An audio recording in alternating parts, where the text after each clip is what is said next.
राजनीति में कभी भी कोई स्थायी दोस्त और दुश्मन नहीं होता। अशोकनगर जिले में एक कहावत अब साकार होती दिखाई दे रही है। जहां कभी कांग्रेस की निवर्तमान सरकार में साथी रहे अशोकनगर जिले के दो बड़े नेता इन दिनों अवैध उत्खनन से जुड़े आरोपों के जरिए एक दूसरे की पोल खोल रहे हैं।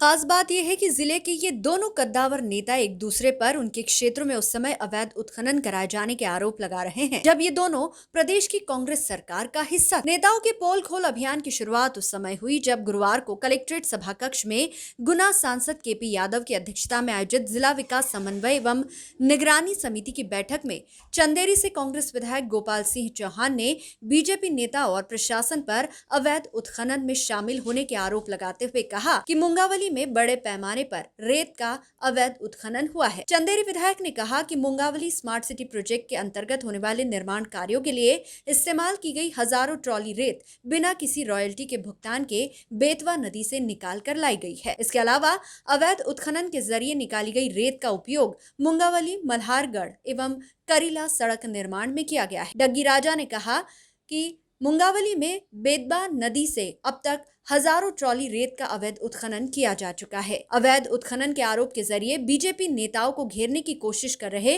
चंदेरी विधायक उस समय खुद ही अपने चक्रव्यूह में फंसते नजर आए जब बैठक की अध्यक्षता कर रहे सांसद केपी यादव ने तंज कसते हुए चंदेरी विधायक से कहा कि प्रदेश में साल भर से आपकी ही सरकार थी। सांसद के इस तंज के जवाब में डग्गी राजा ने भी हंसते हुए कहा कि सरकार किसी की भी हो लेकिन गलत तो गलत होता है। जो हमारी सरकार में अवैध उत्खनन कर रहे थे वो अब आपकी ही सरकार में शामिल हो गए हैं। उल्लेखनीय है कि चंदेरी विधायक का ये इशारा मुंगावली के पूर्व विधायक एवं मौजूदा राज्य मंत्री ब्रजेंद्र सिंह यादव की ओर था। दरअसल डग्गी राजा ने साल भर से ज्यादा समय से मुंगावली में अवैध उत्खनन जारी रहने के आरोप लगाए थे। उस समय ब्रजेंद्र सिंह यादव मुंगावली विधायक के तौर पर प्रदेश की कांग्रेस सरकार का हिस्सा थे।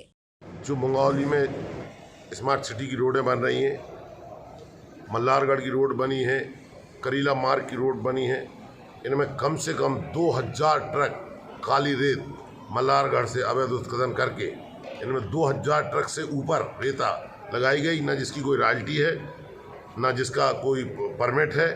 जो बेतवा की नदी मल्हारगढ़ की नदी से लाकर यहाँ रोडें बनाई गई, 2000 ट्रक रेत लग गई, जिसके ना प्रशासन से मेरा निवेदन है उसकी रॉयल्टी चेक करें, वो रेत कहाँ से आई, कैसे आई।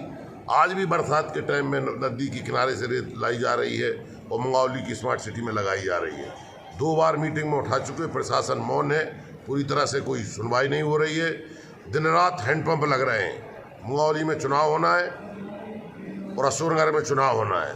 देखो विधायक जी जो आरोप लगा रहे हैं वो बिल्कुल निराधार है, झूठ है। मुंगावली में कोई भी अवैध उत्खनन नहीं हो रहा। लेकिन मैं इतना ज़रूर बताना चाहूँगा विधायक जी को कि विधायक जी यहाँ पर एक प्रभारी थे हमारे अशोकनगर जिले में, खनिज प्रभारी, और उन्होंने एक वीडियो वायरल की थी जिसमें चंदेरी विधायक जी ने उनको जान से मारने की धमकी दी थी। उत्खनन के लेकर उन्होंने उनका विरोध किया था। उन्होंने शिकायत की थी कि चंदेरी में अवैध उत्खनन चल रहा, तो इस पर से चंदेरी विधायक जी ने उसको फ़ोन लगाकर धमकी दी थी जान से मारने की। तो पहले वो अपनी गिरेबान में झाँके, पहले अपने बारे में सोचे, फिर दूसरों पर आरोप लगा।